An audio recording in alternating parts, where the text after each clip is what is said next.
ভাই আগে ভিডিওটা দেখেন, বাকিটা আমি ইস্তারি দিয়া কইতাছি। কিছু মুতখোর গবরখোর তা বুক ফুলিয়ে বলে তারা নাকি বাংলাদেশকে জন্ম দিয়েছে। এই বাংলাকে জন্ম দেওয়ার মতো ক্ষমতা ভারতের নেই। ভারত কোনো দেশকে জন্ম দিতে পারে না, তারা ধ্বংস করে দিতে পারে, তারা দখল করে নিতে পারে। যেমন হায়দ্রাবাদ, সিকিম, কাশ্মীর আরও আছে যেগুলোকে ভারত দখল করে নিয়েছে। তারা জন্ম দেওয়ার ক্ষমতা রাখে না। আরে তোদের ইতিহাস জানিস? আরে ভারতের জন্ম হলো 1947 সালে। আর নবাবী শাসনামল শেষ হওয়ার পর থেকে এই যে বিশাল সাম্রাজ্য, এটা ছিল ব্রিটিশ ইন্ডিয়া।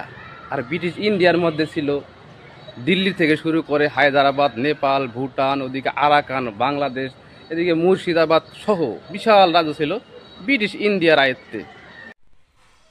পাগলে কয় কি এর কথা শুনছো?